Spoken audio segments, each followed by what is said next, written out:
Olá, eu sou a Graziele Melo, estou aqui a convite da Ana Carla Albuquerque, que é diretora do SEJUC, que é a Central de Conciliação da Justiça Federal de Uberaba.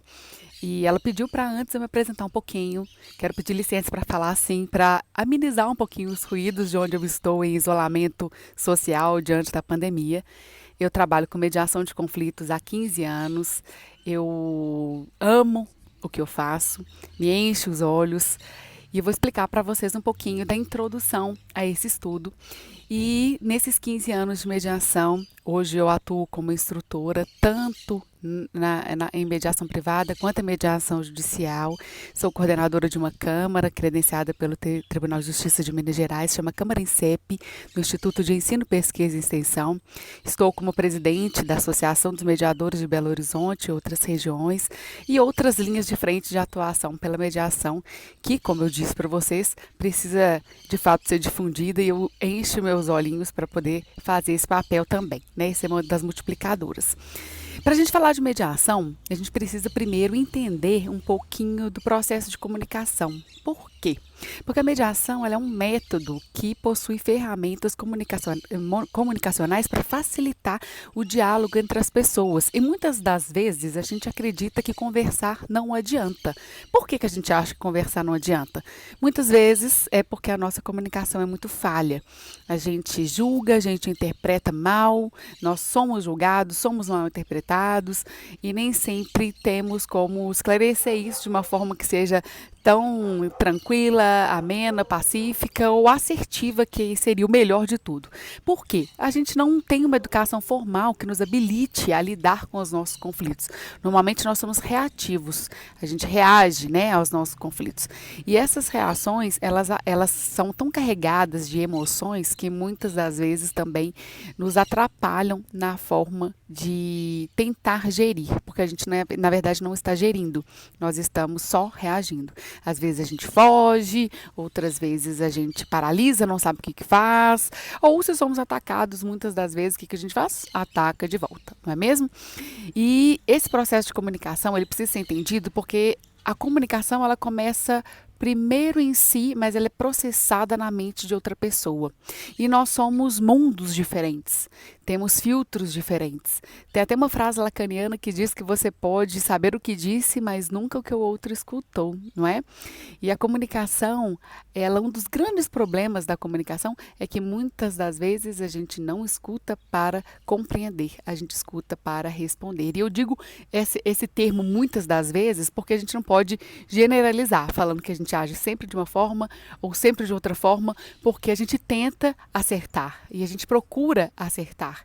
Essa é uma tendência do ser humano. A gente quer realmente acertar, a gente no fundo quer cooperar, mas a gente não sabe como. A gente não foi ensinado dessa forma. Na nossa escola, a gente estuda português, matemática, história, geografia, uma série de matérias, mas não estuda como que nós vamos administrar os nossos conflitos. Porque o problema não é o problema. O problema é a forma como ele vai ser administrado, porque conflito nós vamos ter sempre. O conflito ele faz parte da vida. E ele fazendo parte da vida, a gente precisa saber de alguma maneira lidar com ele.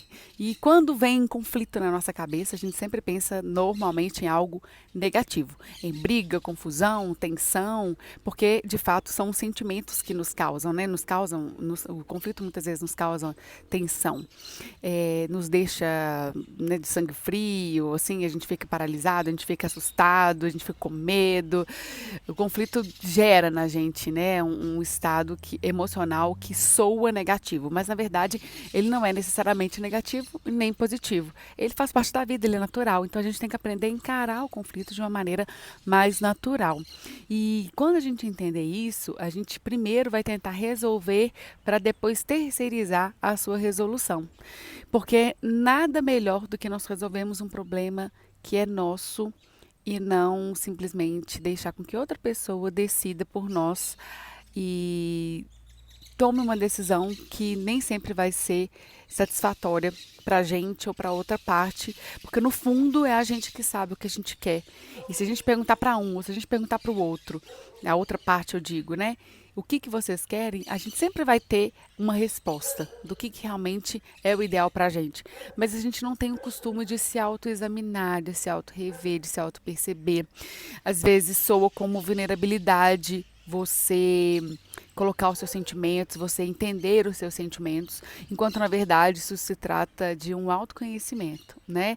E você se autoconhecendo e se autopercebendo, consequentemente você vai fazer o mesmo pelo outro que está ali com você, né? E isso gera uma boa colaboração e consequentemente possibilidade de ganhos mútuos na hora de tentar uma negociação. E a mediação, ela vem para poder dar essa voz para as pessoas, para resgatar uma voz que é nossa e que, de alguma maneira, a sociedade acabou, o Estado começou a intervir na sociedade, na sua esfera privada, e a gente passou a terceirizar todos os nossos problemas, né, para o Estado. Só que o Estado não dá conta de resolver problemas que não são dele. Ele até tenta, ele está ali para isso, só que como uma das portas de resolução do seu conflito. E isso é muito importante da gente pensar, porque antes era a principal fonte, a principal via. A gente pensava que tinha algum problema, que tinha algum incômodo, algum conflito, a gente já pensava no processo. Vamos processar, vamos levar isso para a justiça, não é mesmo? Mas, na verdade, quando a gente para observar, a justiça é uma dessas portas, porque existem várias formas de se resolver um conflito.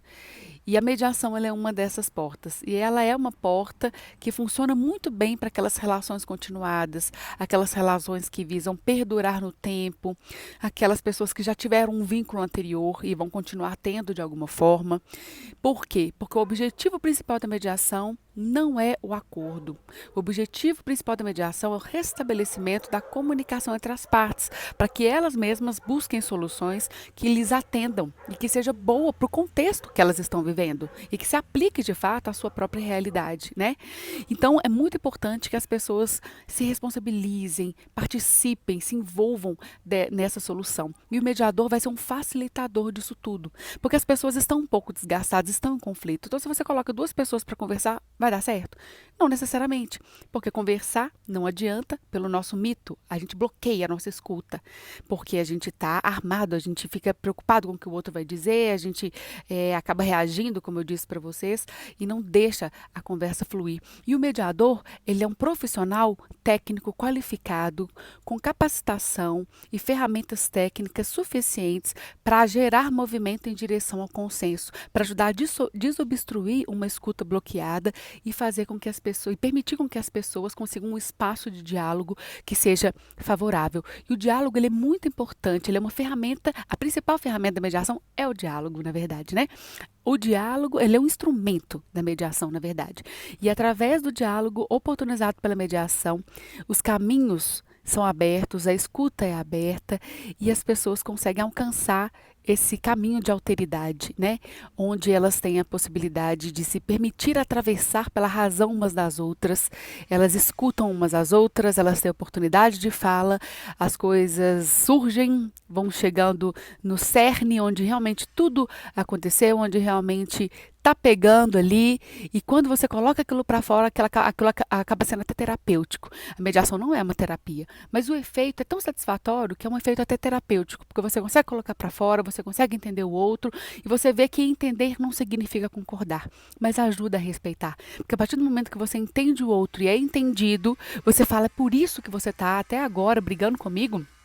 É isso que está te incomodando? Eu imaginava que pudesse ser outra coisa ou não, ou então a gravidade que tinha para você, às vezes não é a mesma que é para outra pessoa. E a partir do momento que você senta com um profissional habilitado em um espaço neutro, diferente daquele conflituoso que às vezes as pessoas já estão convivendo, essa possibilidade de diálogo oportuniza uma resolução que seja boa para as pessoas. E quando a gente chega de fato a alcançar o que elas realmente precisam, porque uma coisa é o que elas querem, outra coisa é o que elas dizem querer, e outra coisa é que elas realmente têm necessidade. E a partir do momento que a gente entende qual que é a real necessidade daquela pessoa, a gente começa a perceber opções e possibilidades de resolução concretas, não é mesmo? Bom, eu queria deixar mais ou menos um panorama para vocês, para introduzir esse projeto tão legal que o Sejuc de Uberaba está trazendo para vocês com conteúdos informativos. Eu também fico à disposição através do meu perfil profissional, que é o Clarificar Conflitos, ou outras redes sociais, todas elas são Graziele_Melo. Um abraço para vocês, até mais.